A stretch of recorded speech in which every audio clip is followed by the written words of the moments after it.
Car सर्राटे से निकल गई और प्रमीला देवी महिला आश्रम के गेट पर खड़ी धुंधली आंखों से बेटे की इम्पोर्टेंट कार को तब तक देखती रही जब तक वो आंखों से ओझल ना हो गई। कुछ ठीक से दिखाई नहीं दे रहा था, आंसुओं से धुंधलाई आंखों के कारण या गाड़ी से उड़ी हुई धूल के कारण पता करना कठिन था। उन्हें उनके कमरे में पहुंचा दिया गया था। कमरा बहुत छोटा, सादा लेकिन साफ सुथरा और व्यवस्थित था। 2 अलग अलग चारपाइयाँ पड़ी थी और उनके बगल में एक एक अलमारी और मेज पर पानी की सुराही और गिलास रखे थे। उस कमरे में एक महिला पहले से ही होगी क्योंकि उसका सामान रखा था, पर वह शायद बाहर गई थी। एक अकुलाई आवाज कानों का पर्दा बेधने लगी। याद रखिएगा, ऊपर वाले की लाठी में आवाज नहीं होती। बबूल बोने वालों के जीवन में ईश्वर कभी आम के बौरों की सुगंध वाला बसंत नहीं लिख सकता। उन्होंने दोनों हाथ अपने कानों पर रख लिए, मगर शोर भी मन के अंदर था। शोर नहीं, एक आग थी जिसे उन्होंने जितना बुझाने की कोशिश की उतनी भड़कती गई। मन के अंदर लगी आग भी बढ़ती जा रही थी और वो आकृति भी। उस लड़की की माँ हूँ, श्राप देती हुई, उन्हें कोसती हुई, अपने अहंकार के आसमान पर बैठे हुए। तब वो आकृति कितनी छोटी नजर आ रही थी। नौकरों से धक्के मार कर निकाल देने को कहा था उन्होंने। उसकी माँ को उनके बेटे पर इल्जाम लगा रही थी, कह रही थी कि श्रेय ने उस लड़की को धोखा दिया। मंदिर में शादी करके दिल में सुलगती चिंगारियां लपटे बन गई थी। उस दिन उनका अहंकार फुफकार उठा था। ये वही औरत है जिसे प्रमिला की तरह अपनी कोख पर सास की हुकूमत नहीं बर्दाश्त करनी पड़ी। इसी दिन के लिए उन्होंने बेटा पैदा करने के लिए इतनी मुसीबतें सही थी, उसे झूठा साबित करके, जैसे उन्होंने अपने दिल पर कील की तरह कुंठे 3 इंजेक्शनों का बदला ले लिया था। जिस बेटे को इतनी मन्नतों और मुरादों से पाया, जिस बेटे की मां होने के कारण उन्हें परिवार में सम्मानजनक स्थान मिला, जो बेटा उनके सौभाग्य की डोर था, वो ऐसा गुनाह कैसे कर सकता है? भला गलती तो हमेशा लड़की की ही होती है। बचपन से उन्होंने यही सीखा था, यही जाना था। कितना सहन किया था उन्होंने भी अपने जीवन में। उनकी सुनने कौन आया? फिर वो क्यों किसी की सुनने के लिए अपने जिगर के टुकड़े को ऐसी लड़की के पल्ले बांध दे जिससे वो पल्ला छुड़ाना चाहता है? लड़के तो होते ही ऐसे हैं, पर लड़कियों को खुद नहीं संभलना चाहिए। अगर लड़कियां खुद ही उन्हें ना लुभाएं तो लड़के क्यों भटकेंगे भला? प्रमिला की नज़र में ये भी उन्हीं रंगीन तितलियों की तरह थी जिन्होंने उनके दिल में हमेशा धधकती रहने वाली आग को जलाया था।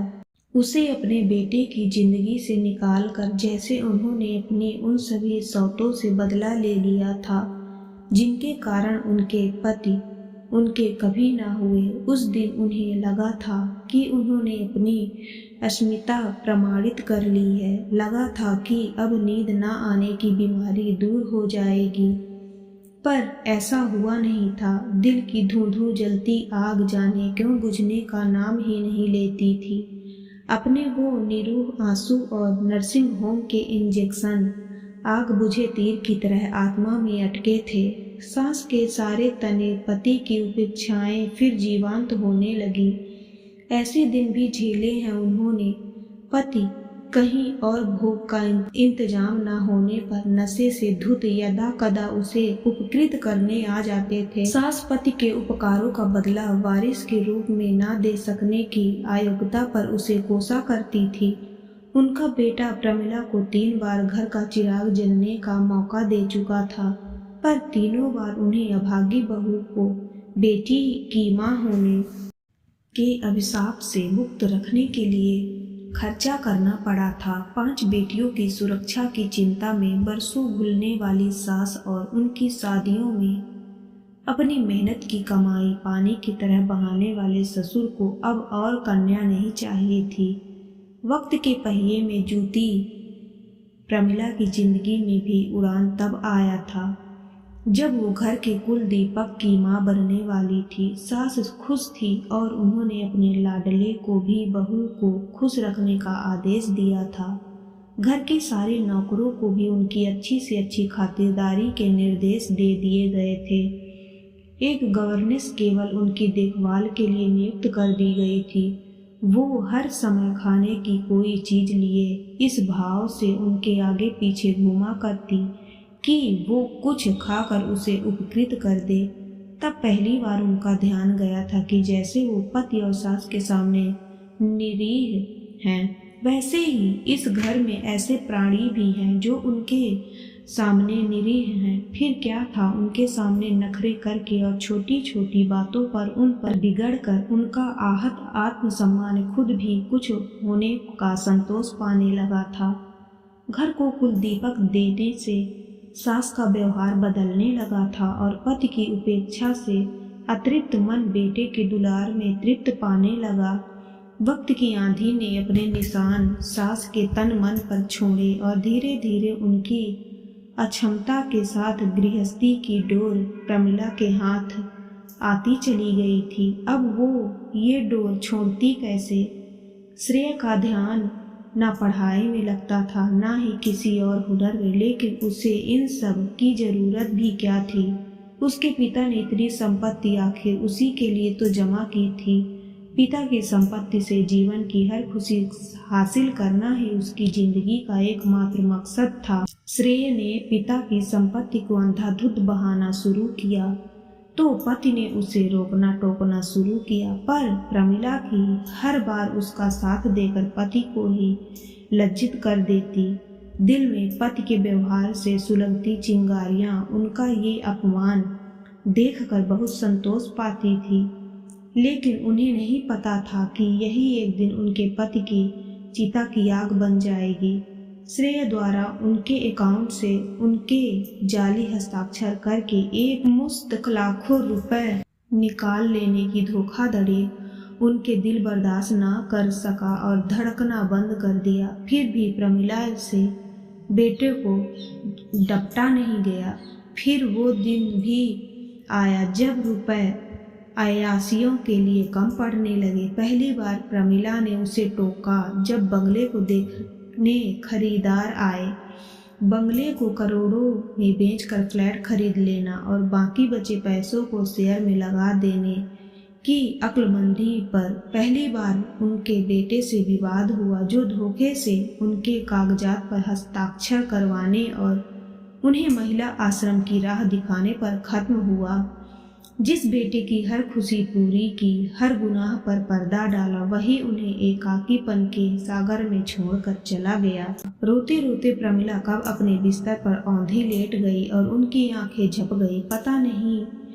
पता ही नहीं चला। दादी माँ, उठो, ठीक से लेटो, नहीं तो तुम्हारी पीठ दर्द करने लगेगी। प्रमिला ने किसी तरह आंखें खोली तो देखा 2-3 साल की बच्ची उन्हें जगा रही थी। गोल मटोल प्यारा सा चेहरा, बड़ी बड़ी मासूम आंखें। उनके थके मासूम चेहरे पर भी मुस्कान की किरण फूट पड़ी। तभी उसकी माँ आ गई और उसे टोकने लगी। प्रमिला देवी ने उसे मना करते हुए बच्ची को गोद में बैठा लिया और बोली, अरे नहीं, मुझे बहुत अच्छा लगा इसका यूं अधिकार जताते हुए। ध्यान रखना, नाम क्या है इसका? सोना। और मेरा नाम तेजस्विनी है। माँ जी, यहाँ एक कमरे में 2 लोग रहते हैं, मेरे साथ मेरी बेटी भी है, तो हम 3 हो गए। आपको कोई आपत्ति तो नहीं? तेजस्विनी का स्वर कोमल और आत्मविश्वास से युक्त था। अरे नहीं बेटा, कैसी बातें करती हो? भला एक शरणार्थी को दूसरे शरणार्थी से क्या आपत्ति हो सकती है? मेरे लिए तो ये अच्छा ही है, मन लगा रहेगा। दूसरे दिन प्रमिला अतीत की यादों में खोई कुर्सी पर बैठी थी कि सोना की जिद ने उनका ध्यान आकर्षित किया।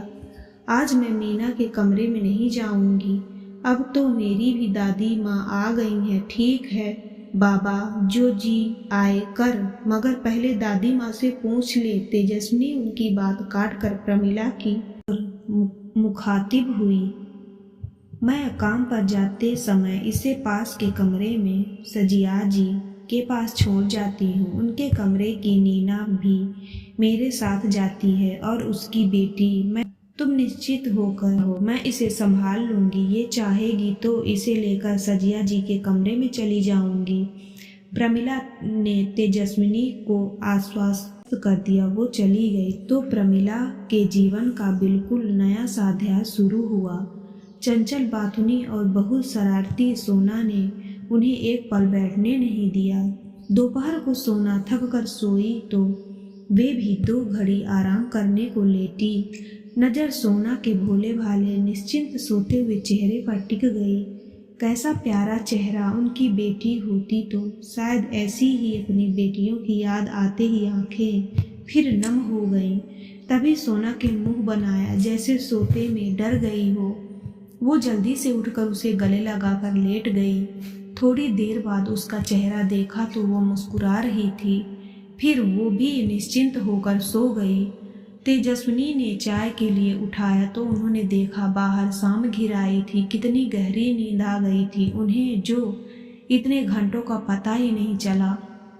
उन्हें तो बिना गोलियां लिए नींद नहीं आती थी। प्रमिला चकित थी। धीरे धीरे सोना के भोलेपन के मरहम ने उनके जख्मों को भरना शुरू कर दिया। वो उनके जिगर का टुकड़ा बनती जा रही थी। एक दिन वो उसे खाना खिला रही थी कि सोना गुस्सा हो गई। उसने उनके हाथ से कटोरी लेकर उलट दी और उन्हें डांट कर बोली, जाओ मेरे लिए अच्छा खाना लेकर आओ। प्रमिला को उसके मासूम अंदाज पर हंसी आ गई, पर तेजस्विनी ने उसे उसी समय एक हल्का सा थप्पड़ मारा और बहुत सख्त स्वर में बोली, अभी दादी से माफी मांगो और खाना नीचे से बटोर कर डस्टबिन में डालो। सोना सहम गई और माफी मांग कर खाना समेटना शुरू कर दिया। पर प्रमिला को दया आ गई। रहने दो बेटा, अभी इसकी उम्र ही क्या है, अभी उसने बोलना शुरू ही किया है। उसे क्या पता क्या सही है क्या गलत।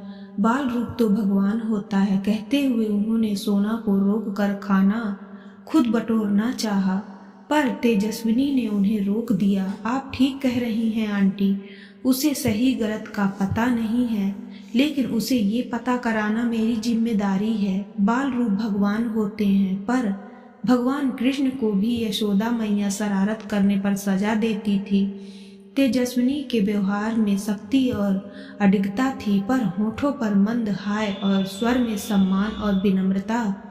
प्रमिला के दिमाग में उस दिन का दृश्य कौंध गया जब श्रेय का पक्ष लेकर गवर्नेंस को छिड़कने पर उसने कहा था, मैम अगर आप उसके सामने मेरा सम्मान नहीं करेंगी तो वो भी मेरा सम्मान नहीं करेगा।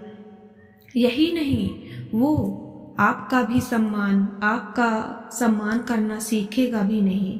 गवर्नेंस ने विनम्रता से कहा था, बेहतर होगा तुम उपदेश ना देकर अपना काम करो। प्रमिला ने उसे छिड़क दिया था। वो सोचने लगी, उनके पति को भी तो सुंदर आकार में नहीं ढाला सास ने, पर कौन से वो माता पिता के ना हुए।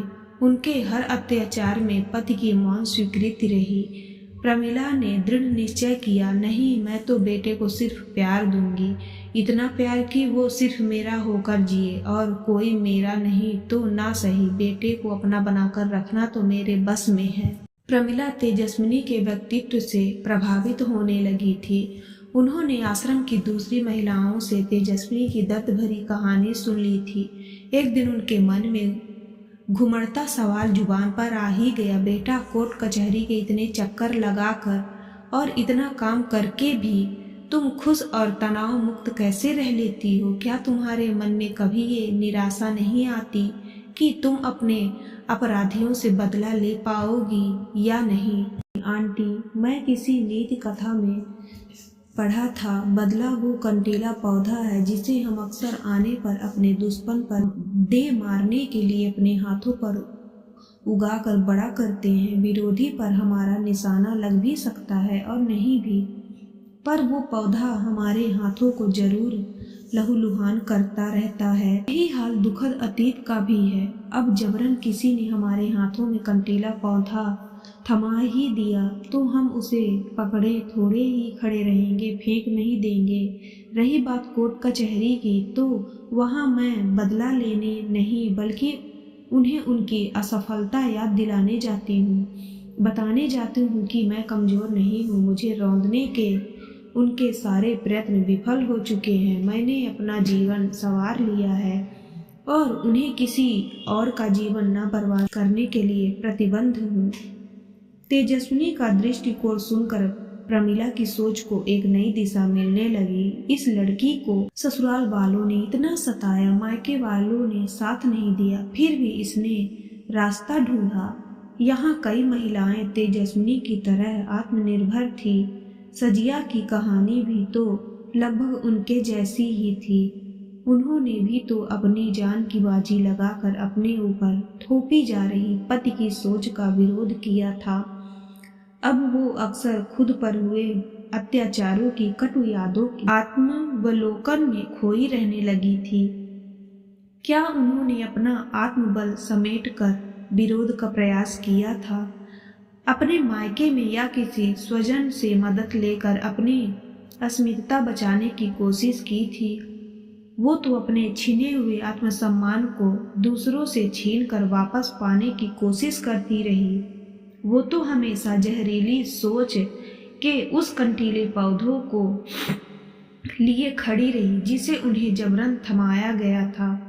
उसके कांटों से खुद भी लहूलुहान होती रही और उन निर्दोष लोगों को अपना दुश्मन समझ बदला लेती रही। लहूलुहान करती रही जिन्हों वो पौधा जबरन नहीं थमाया गया था, और अपने पौधों को भी अपने मन में भरे जहर से सींचती रही। वो विष बेल कैसे न बनता। हे प्रभु, कहीं से वो लड़की मिल जाए, अपना जीवन देकर भी उसके लिए कुछ कर सकूं तो धन्य हो जाऊं। अब वो भगवान की मूर्ति के आगे घंटों पश्चाताप के आंसू बहाती रहती। तभी एक दिन सोना की तबीयत खराब हो गई। बदहवासी तेजस्विनी आश्रम की संचालिका अस्पताल और भी कुछ जगहों पर फोन लगाकर उसे गोद में लेकर निकलने लगी। प्रमिला भी साथ हो ली। रास्ते में उन्होंने अपना ममता भरा हाथ तेजस्विनी पर रखा। बच्चों की तबीयत खराब होती ही रहती है, इसमें इतना भी। आंटी, सोना के दिल में छेद है। डॉक्टर ने पहले ही कहा था कि ऑपरेशन करा लूं। अगर आज ही वो ऑपरेशन के लिए कहेंगे तो क्या करूंगी? तेजस्विनी उनकी बात काट कर ये बताते हुए रोने लगी। और वही हुआ जिसका उसे डर था। डॉक्टर ने कह दिया कि अगर अब भी ऑपरेशन नहीं कराया गया तो तेजस्विनी जैसे सदमे में चली गई थी। वो शून्य में नखरे टिकाए बैठी थी। अग्रिम राशि कितनी जमा करानी होगी? प्रमिला ने ही पूछा। 1.5 लाख और आगे का खर्च 1 लाख मान कर चलिए। आप ऑपरेशन की तैयारी शुरू करवाइए, मैं आती हूँ, बोलकर वे निकल पड़ी। जैसा उनका अनुमान था, सुनार ने उनके गहनों के 3 लाख बिना किसी आनाकानी के दे दिए। अपने इस ठोस हीरे के गहनों से उन्हें इतना लगाव था कि इन्होंने कभी उतारा नहीं था। उनकी माँ की अमानत थे। ये सोना के खतरे से बाहर होने की खुशखबरी सुनकर प्रमिला घंटों खुशी के आंसू रोती रही। ऐसा लग रहा था जैसे उनका ही ऑपरेशन करके कोई नासूर निकाल दिया है। डॉक्टर ने सबों से बढ़कर देखभाल करने लगी थी। अब वो सोना की रीढ़ का दर्द, नींद नहीं आने की बीमारी, उलझन, बेचैनी सब जाने कहाँ गायब हो गई थी। ऐसा लगता कि उनके मन में अब आग की जगह ठंडे पानी की झील ने ले ली थी। आंटी, मैं आपका ये एहसान। तेजस्विनी रो पड़ी। कैसा एहसान? किसका एहसान? मेरी बच्ची, एहसान तो तूने किया है मुझ पर। मेरे दिल में बरसों से एक आग जल रही थी और मैं बेवकूफ उसे बुझाने के लिए उस पर घी डाले जा रही थी। तूने ही मुझे समझाया है कि आग को घी से नहीं पानी से बुझाया जाता है। सामर्थ्यता का जो एहसास किसी को कुछ देने में है वो छीन कर कभी मिल ही नहीं सकता। अपने कुचले हुए आत्मसम्मान को सेवा का मरहम की पुनर्जीवित कर सकता है। दूसरे को रौंदने की क्रूरता नहीं। सोना की देखभाल करके मुझे मेरे एक समर्थ व्यक्ति होने का सच्चा एहसास हुआ। मैं अंकिंचन भला तुम्हें क्या दे सकती हूँ, कहकर उन्होंने तेजस्विनी को गले लगा लिया।